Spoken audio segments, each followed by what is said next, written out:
Welcome to Original Strange Fairy Tales and Other Stories, where I bring you timeless tales filled with wonder, mystery, and a touch of the unexpected.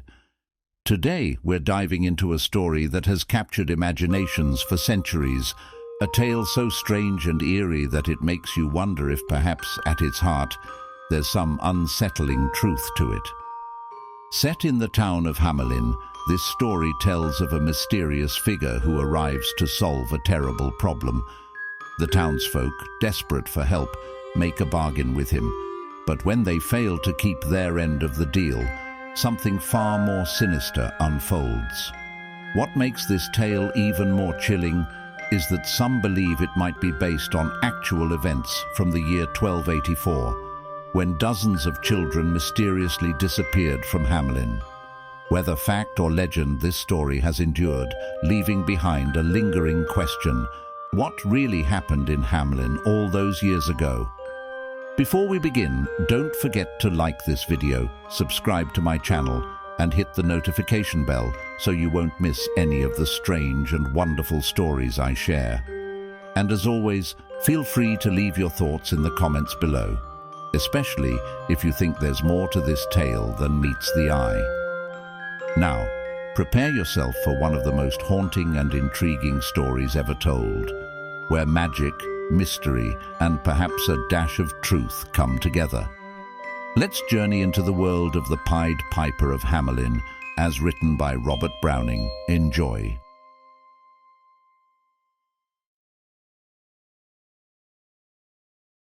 Hamelin Towns in Brunswick, by famous Hanover City.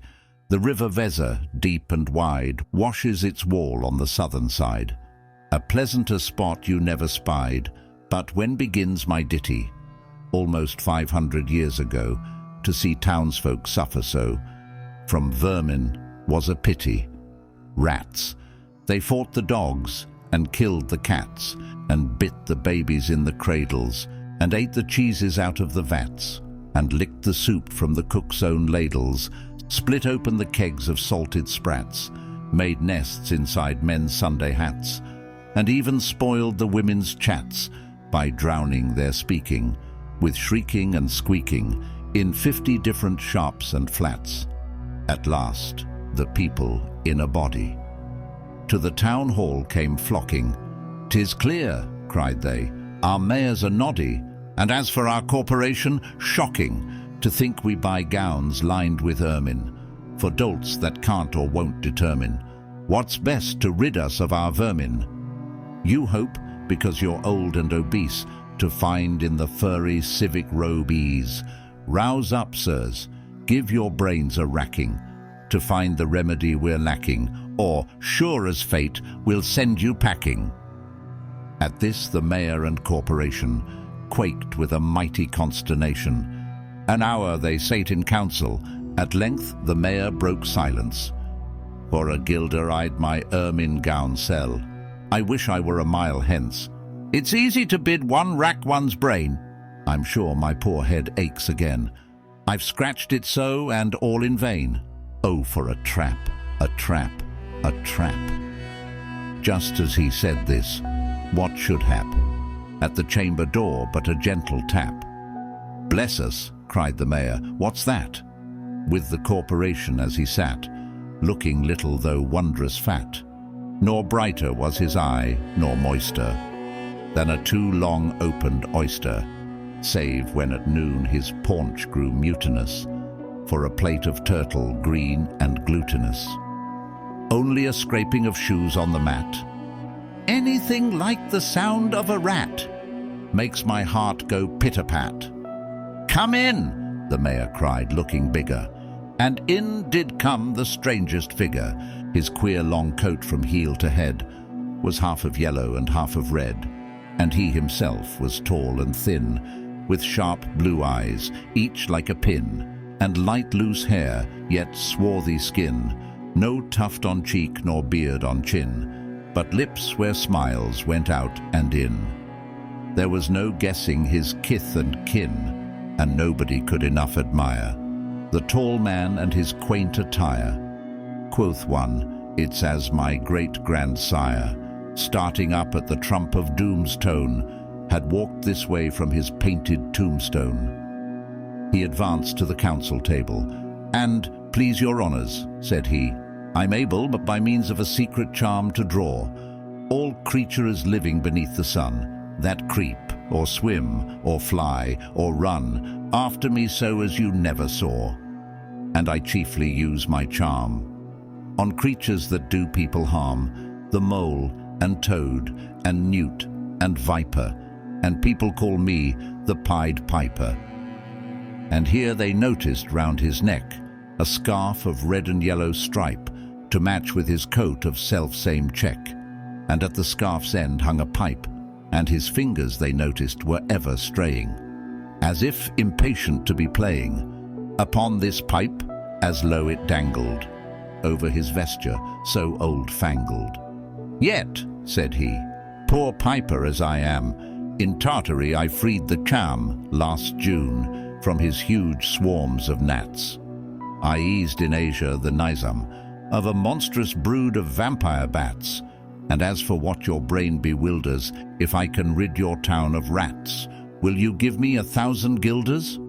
150,000 was the exclamation of the astonished mayor and corporation.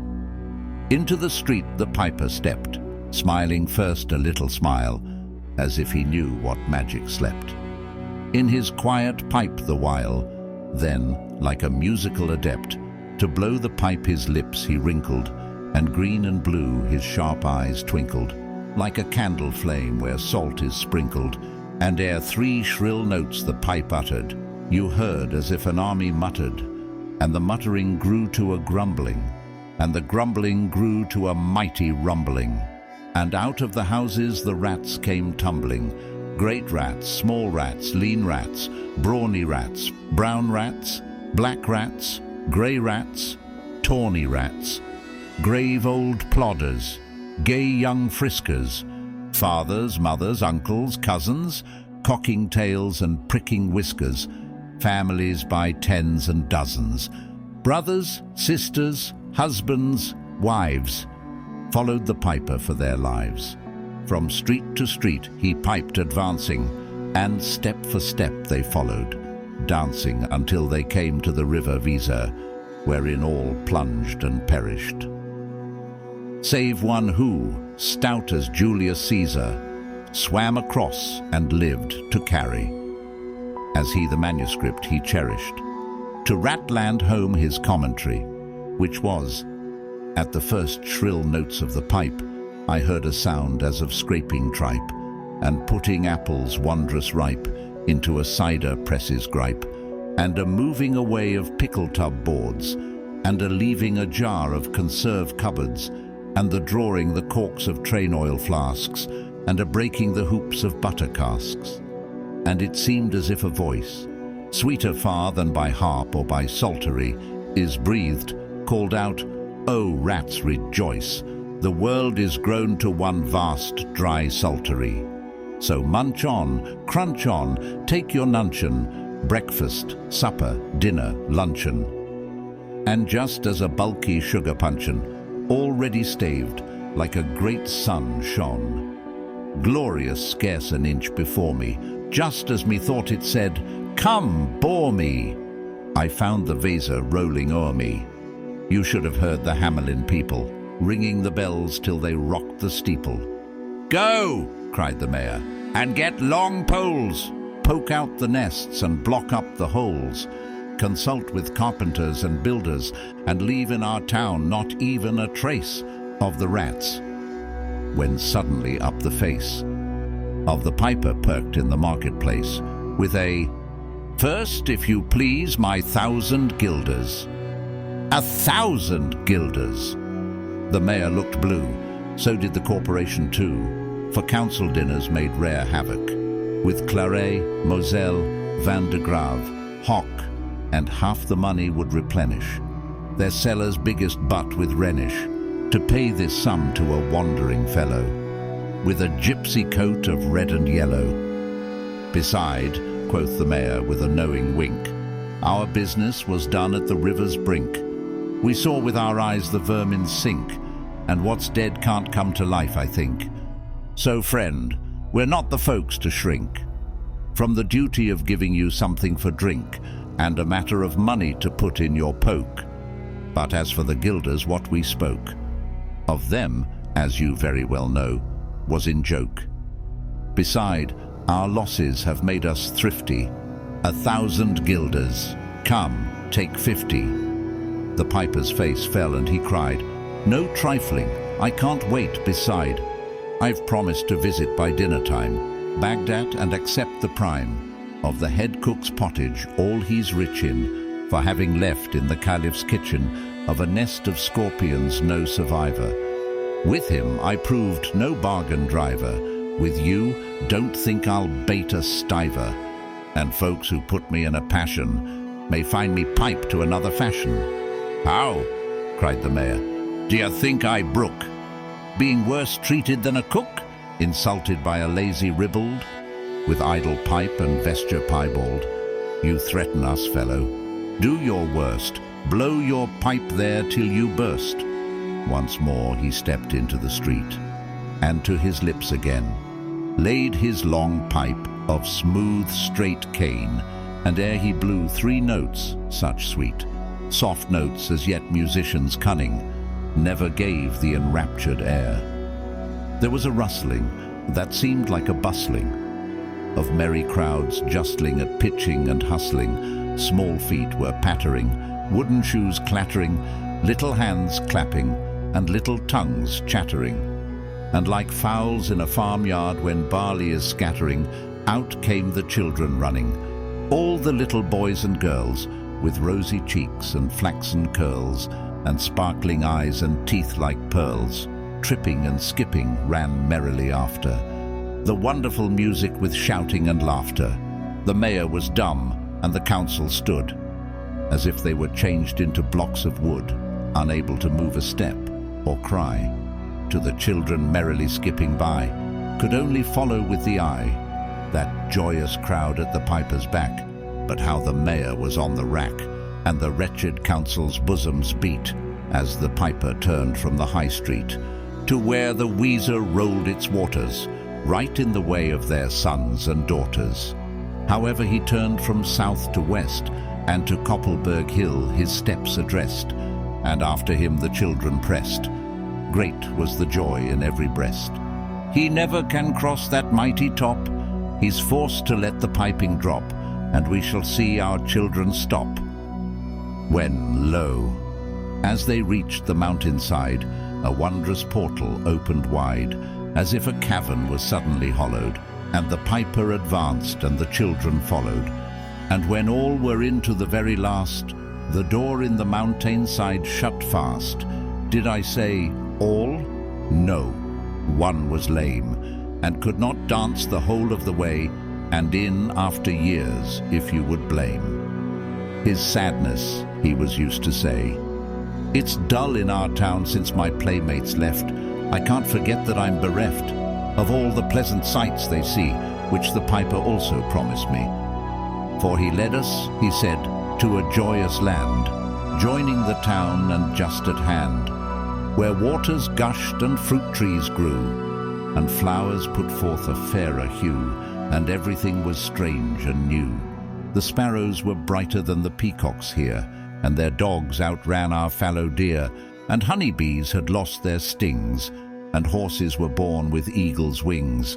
And just as I became assured my lame foot would be speedily cured, the music stopped and I stood still, and found myself outside the hill, left alone against my will, to go now limping as before, and never hear of that country more.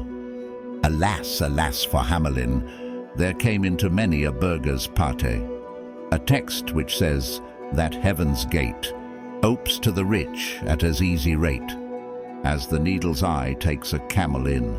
The mayor sent east, west, north, and south to offer the piper by word of mouth, wherever it was men's lot to find him, silver and gold to his heart's content, if he'd only return the way he went, and bring the children behind him.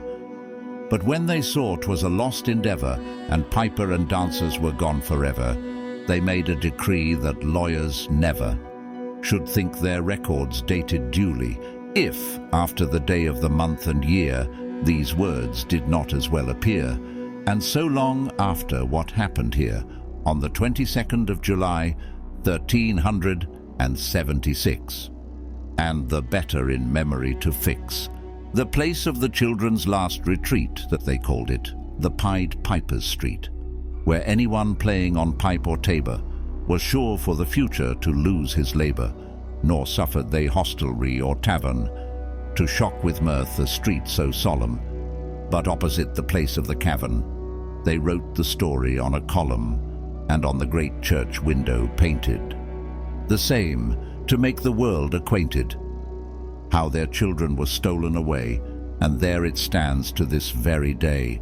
And I must not omit to say that in Transylvania there's a tribe of alien people that ascribe the outlandish ways and dress, on which their neighbours lay such stress, to their fathers and mothers having risen out of some subterraneous prison, into which they were trepanned long time ago in a mighty band, out of Hamelin town in Brunswick land, but how or why they don't understand.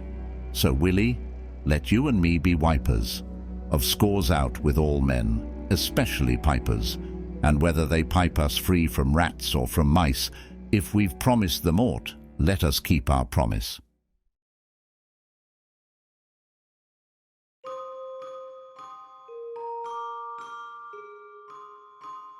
Thank you for joining me for the eerie and unforgettable tale of the Pied Piper of Hamelin.